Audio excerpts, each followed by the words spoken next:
आप सबका यहां बहुत बहुत स्वागत, नमस्कार। आपका मूड कैसा है? नहीं, मुझे सुनाई नहीं दिया, जोर से।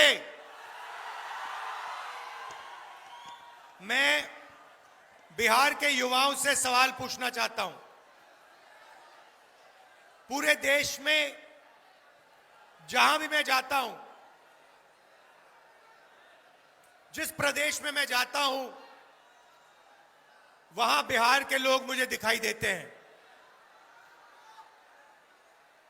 कर्नाटक, बेंगलोर, हैदराबाद, मुंबई, असम, बंगाल, सब जगह बिहार के लोग दिखाई देते हैं। सही है, गलत है? आप दुबई जैसी जगह को आपने अपने खून पसीने से बनाया है। आपके खून पसीने से दुबई बना है। सही है, गलत है? तो मेरा आपसे सवाल है कि अगर आप दुबई जैसा शहर बना सकते हो, बेंगलोर जैसा शहर बना सकते हो, मुंबई जैसा शहर बना सकते हो, हिंदुस्तान में इंफ्रास्ट्रक्चर बनता है, इमारतें बनती हैं, पुल बनते हैं, सड़क बनती है, उसमें बिहार के लोग अपना खून पसीना देते हैं और बनाते हैं। तो मैं आपसे पूछना चाहता हूं, ये जो चमत्कार आप बिहार के बाहर करते हो, ये आप बिहार में क्यों नहीं कर पा रहे हो? बिहार में क्या कमी है कि बिहार की जनता की जो ऊर्जा है, जो क्षमता है, जो कैपेबिलिटी है, वो बिहार को बनाने में नहीं लग रही है? दूसरा सवाल, नालंदा आया हूं। एक समय होता था जब नालंदा की जो यूनिवर्सिटी थी, वो पूरी दुनिया में मशहूर थी। जापान से, कोरिया से, चाइना से, इंग्लैंड से, अलग अलग देशों से लोग यहां आते थे पढ़ाई करने। दुनिया का शिक्षा का सेंटर था बिहार, और नालंदा सेंटर था दुनिया के शिक्षा का।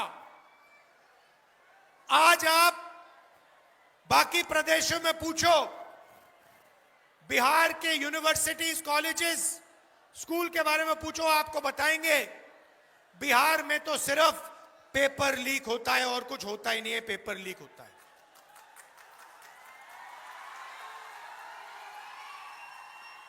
बिहार का युवा सपना देखता है, मैं इंजीनियर बनूंगा, मैं डॉक्टर बनूंगा, लॉयर बनूंगा, अपना छोटा बिजनेस चालू करूंगा। माता पिता के पास जाता है, कहता है मेरी मदद कीजिए,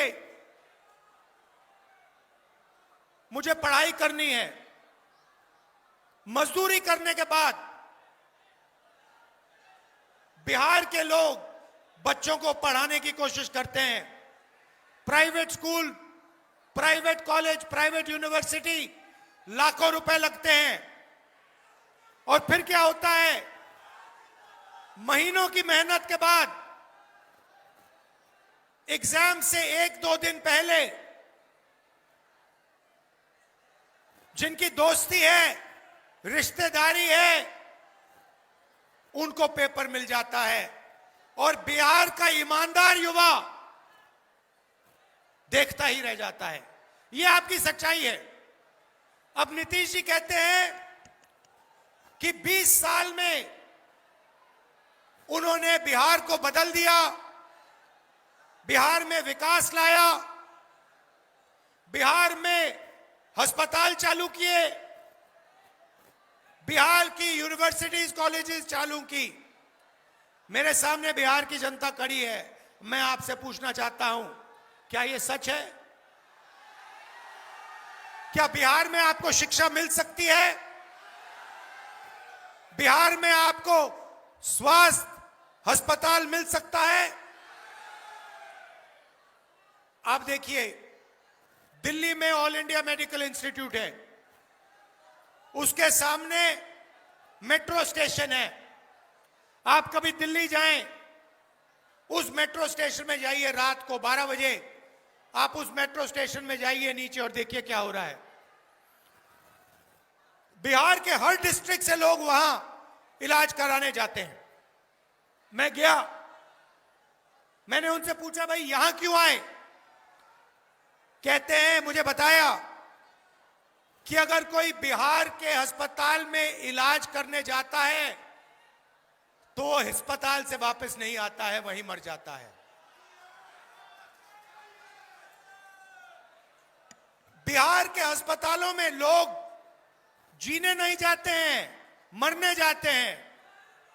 यह है आपकी सरकार की सच्चाई। और दूसरी तरफ नरेंद्र मोदी खड़े हैं, जिनके हाथ में नीतीश जी का रिमोट कंट्रोल है। जौन सा बटन दबाया नरेंद्र मोदी ने, वही चैनल नीतीश जी चालू कर देंगे। जो भी बुलवाना होगा वो करवा देंगे, जो भी करवाना होगा वो करवा देंगे। बिल्कुल। तो ये मत सोचिए कि नीतीश जी सरकार चलाते हैं। सरकार नरेंद्र मोदी, अमित शाह और नागपुर चलाती।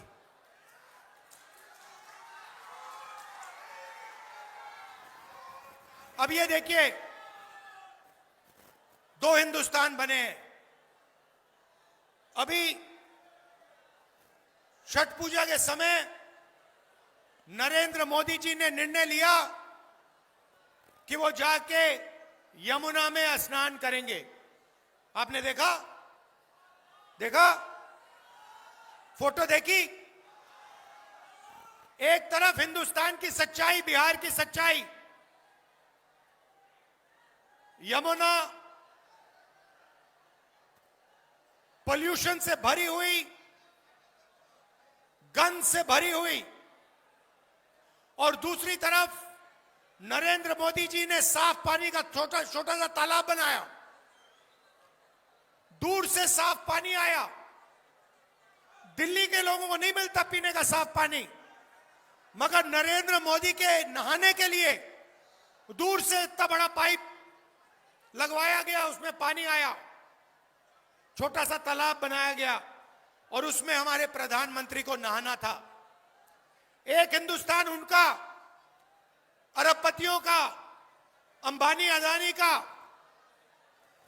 बिहार में अमित शाह कहते हैं उद्योगों के लिए जमीन नहीं, मगर अदानी को 1 रुपए में जमीन बिहार की मिल जाती है।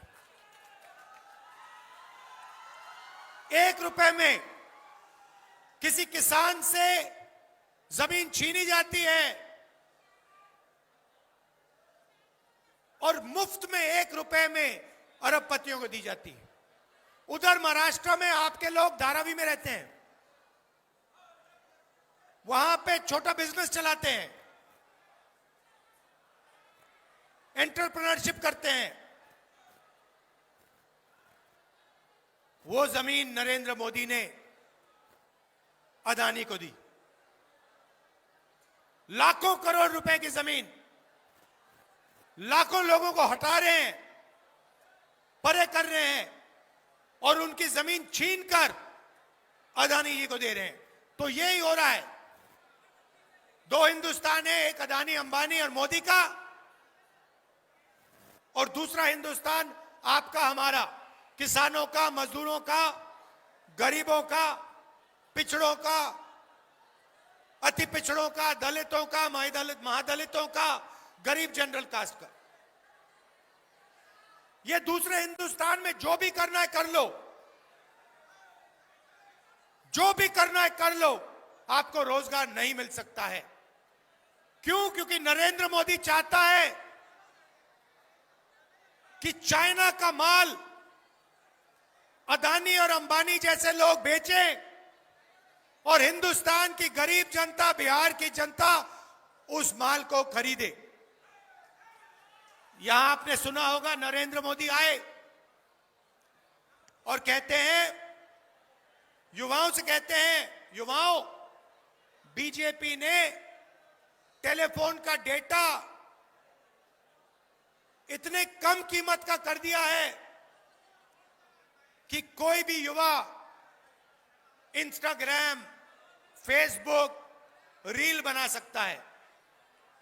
मैं बिहार के युवाओं से पूछता हूं, आपके प्रधानमंत्री ने आपसे कहा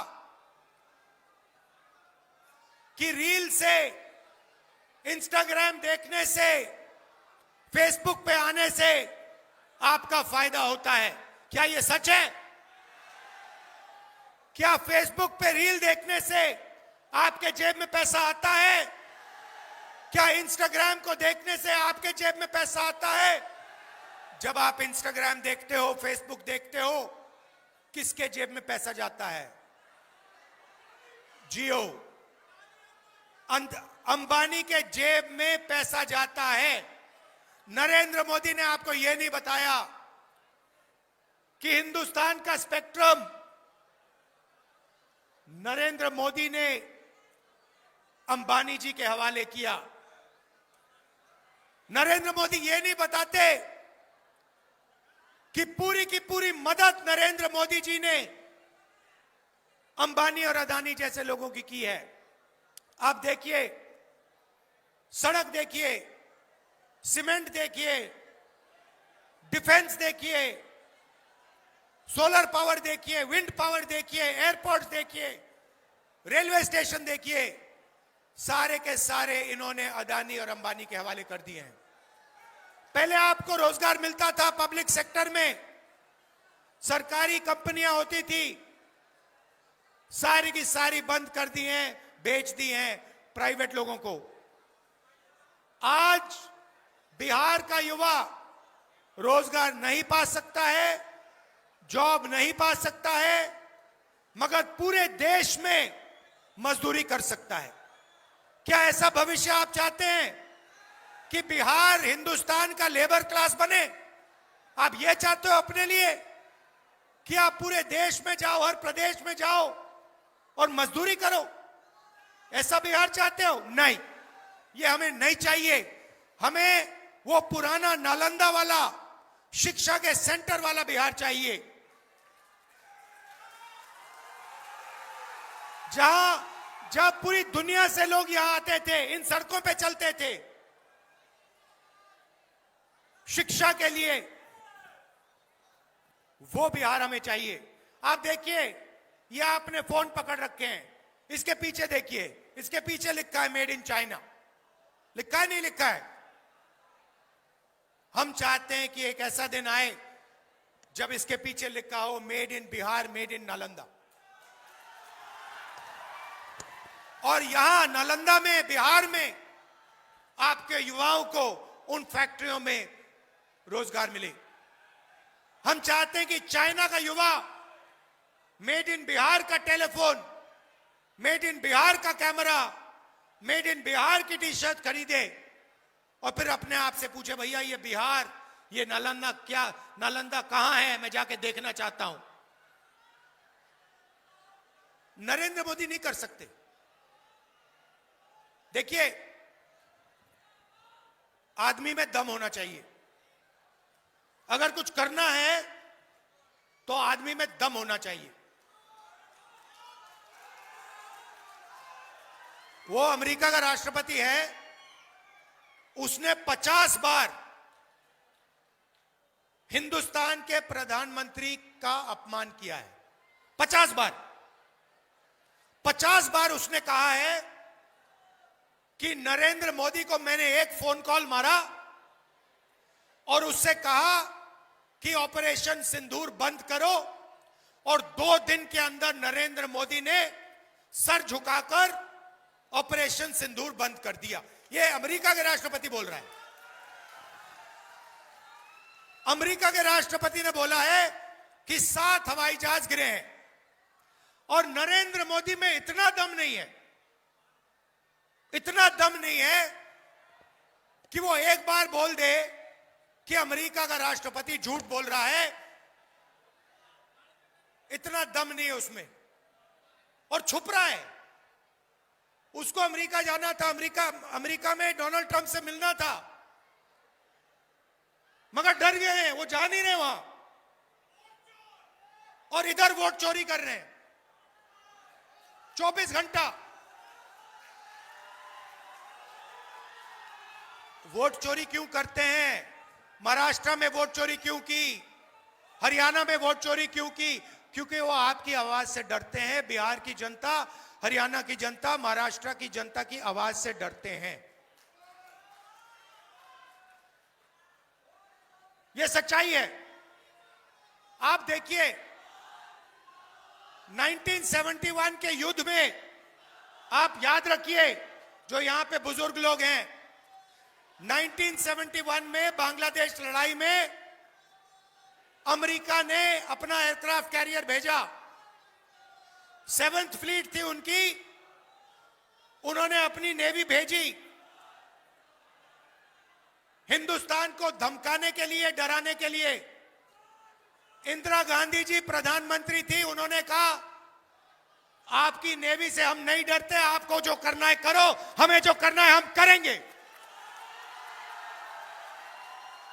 ऐसे प्रधानमंत्री होते हैं। वो महिला थी, इंदिरा गांधी जी महिला थी, मगर इस मर्द से ज्यादा दम उस महिला में थी। नरेंद्र मोदी जी डरपोक हैं, मैं आपको बता रहा हूं।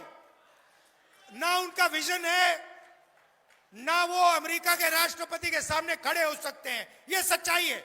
और मैं चैलेंज देता हूं कि नरेंद्र मोदी में अगर दम है तो बिहार में मीटिंग कर रहे हैं, किसी भी मीटिंग में कह दें कि अमेरिका का राष्ट्रपति झूठ बोल रहा है, मैं इसके सामने नहीं झुका, मैंने ऑपरेशन सिंदूर नहीं रुकवाया।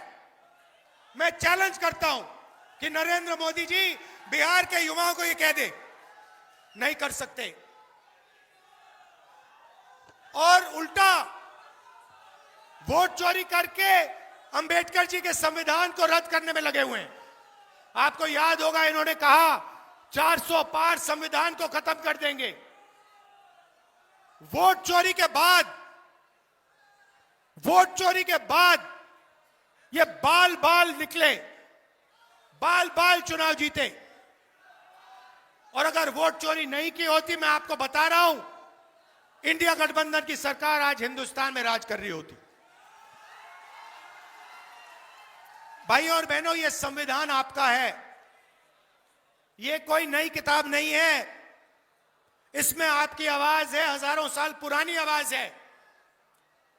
इसमें हिंदुस्तान के जो महापुरुष हैं, अंबेडकर जी, गांधी जी, बुद्ध भगवान, नारायण गुरु, फूले जी, इनकी आवाज है।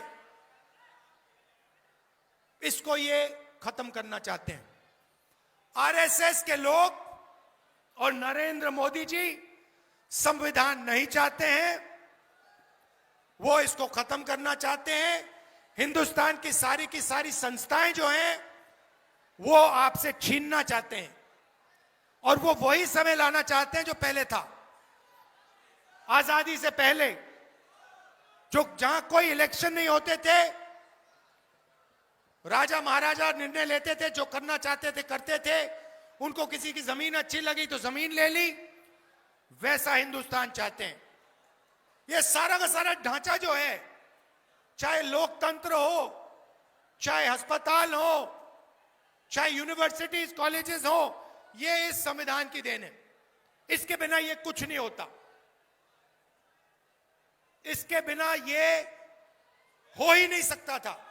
और ये अब अंबेडकर जी के संविधान को खत्म करने में लगे हैं। और बिहार की जनता को साफ कह देना चाहिए कि इस संविधान को हम नहीं छूने देंगे।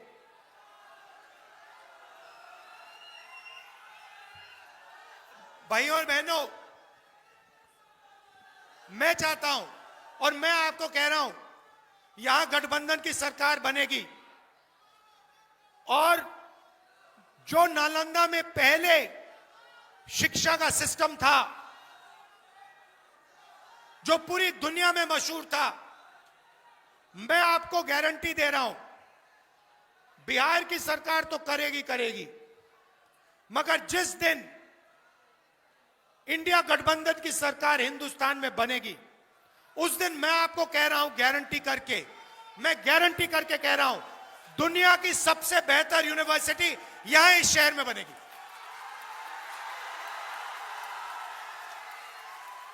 और हम एक चिन्ह बनाएंगे पूरी दुनिया के लिए कि बिहार शिक्षा का सेंटर है, नालंदा शिक्षा का सेंटर था, और एक बार फिर नालंदा शिक्षा का और रोजगार का सेंटर बनेगा।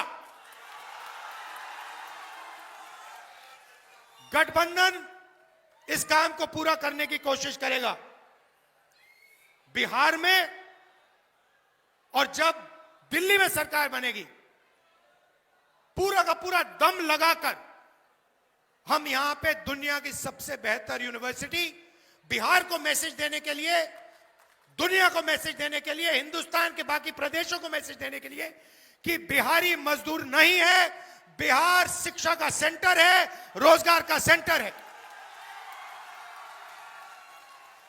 कुछ दिन पहले मैं आपके स्टूडेंट से मिला, दिल्ली में पढ़ाई करते हैं।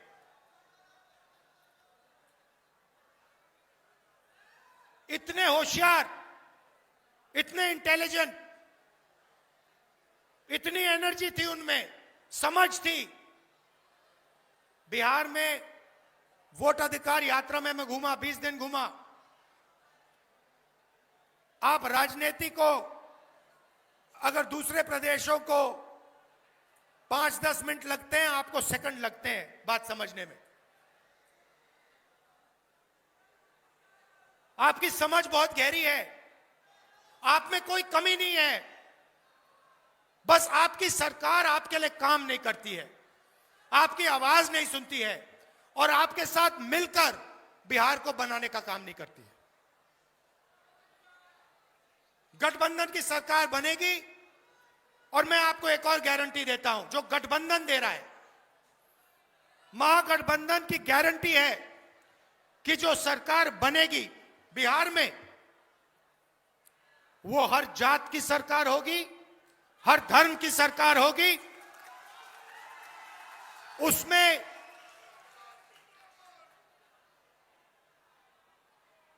अति पिछड़ा,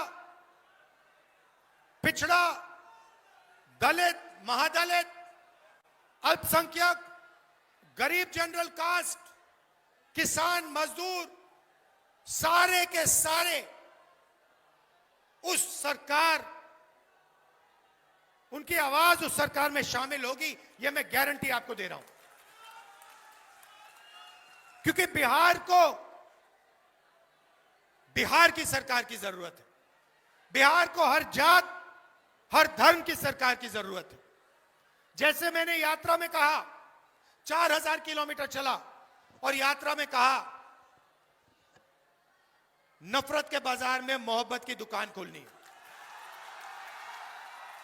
नफरत से प्रदेश या देश आगे नहीं जा सकता है। नफरत से किसान को, मजदूर को, युवा को कोई फायदा नहीं होता। नफरत से नरेंद्र मोदी और अमित शाह जैसे लोगों को फायदा होता है, इसलिए वो फैलाते हैं। मगर बिहार की जनता को नफरत से फायदा नहीं होता, मोहब्बत से फायदा होता है, भाईचारे से फायदा होता है। वैसी सरकार हम चलाएंगे। आप सब दूर दूर से आए, दिल से मैं आपका धन्यवाद करता हूं, और एक बात फिर कहना चाहता हूं कि संविधान की रक्षा करनी है। ये जो वोट चोरी करने की कोशिश कर रहे हैं, बिहार के हर युवा को ये वोट चोरी रोकनी चाहिए। पोलिंग बूथ पे आप ध्यान से रहिए, इलेक्शन डे पे आप ध्यान से रहिए, क्योंकि ये वोट चोर हैं। बीजेपी के लोग, आरएसएस के लोग संविधान को नहीं मानते हैं, ये वोट चोरी करने की कोशिश करेंगे। जैसे इनने हरियाणा में, महाराष्ट्र में वोट चोरी की, यहां भी ये वोट चोरी करने की कोशिश करेंगे। आपको और हमको ये रोकना है। धन्यवाद। जय हिंद। नमस्कार।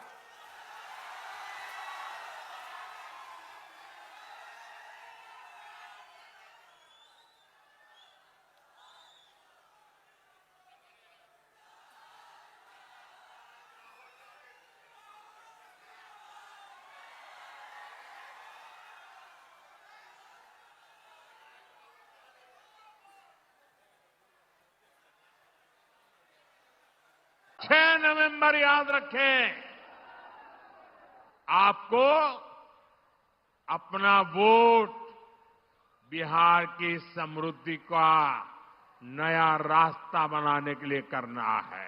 और ये हमारे प्रत्याशी खड़े हैं, ये हमारी टीम है, इनको भारी बहुमत से जिताइए, चाहे ये कांग्रेस पार्टी के हो, आरजेडी के हो, वीआईपी पार्टी के हो, लेफ्ट पार्टीज के हो, इनको भारी बहुमत से जिताइए। और प्रण को प्राण दिछावर करके भी इसके प्रण को पूरा करेंगे। चुनाव में जुमलाबाजी नहीं करता है तेजस्वी, जो कहा वो किया, जो कह रहा है करेगा। प्रधानमंत्री जी, तेजस्वी की उम्र कच्ची है पर जुबान पक्की है। आखिर कौन बना रहा है बिहार में सरकार? क्या फिर से बीजेपी आएगी? अगर बीजेपी आती है तो कौन बनेगा सीएम पद का चेहरा? और महागठबंधन अगर सरकार बनाती है तो कौन बनेगा सीएम? बिहार वो राज्य है जिसने कभी देश के नेताओं को पहचान दी, अब वही राजनीति जाति धर्म में दलदल में फंस चुकी है। और 2025 का ये चुनाव तय करेगा कि बिहार फिर से उठेगा या फिर वही पुराने जुल्म दोहराए जाएंगे। देखिए भाई, बीजेपी ने इस बार पूरा दांव लगा दिया है। मुख्यमंत्री की कुर्सी पर नीतीश कुमार हैं, लेकिन चेहरा हर जगह नरेंद्र मोदी का मिल रहा है। उधर डिप्टी सीएम सम्राट चौधरी तारापुर से मैदान में है और बीजेपी ने बॉलीवुड तक को पूरा खींच लिया है। मैथिली ठाकुर जैसे सोशल मीडिया स्टार को टिकट दे दिया, लेकिन क्या स्टार चेहरे से बिहार का हाल बदल जाएगा? बिहार का युवा आज भी पलायन कर रहा है। दिल्ली, मुंबई, सूरत, हर जगह बिहार के मजदूर हैं। नौकरी की बात कोई करता नहीं है, हर कोई धर्म जाति की बात करता है, क्योंकि सच्चाई ये है कि मुद्दों पर बात करने से वोट नहीं मिलते, बल्कि बहला फुसला कर वोट लिए जाते हैं। दूसरी तरफ तेजस्वी यादव हैं जो कहते हैं कि बेरोजगारी हटाओ, नए बिहार बनाओ।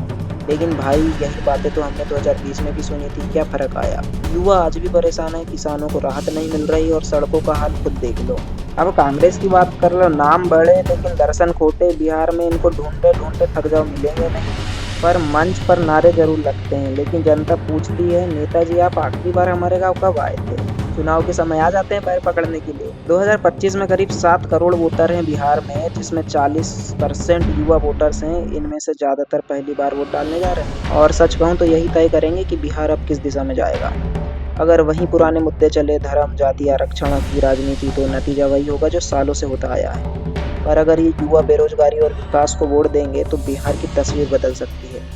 बिहार का असली दुश्मन कोई पार्टी नहीं, बल्कि वो सोच है जो कहती है नेता बदल जाए तो सब ठीक हो जाएगा। नहीं भाई, बदलाव तब होगा जब जनता खुद तय करेगी कि उसके मुद्दे पर वोट देना है, ना कि धर्म, जाति पर या दारू पर। अब बारी है आपकी, सोचिए समझिए और वोट दीजिए, क्योंकि बिहार की लड़ाई अब सिर्फ कुर्सी की नहीं बल्कि आने वाले भविष्य की है। मिलते हैं अगले वीडियो में।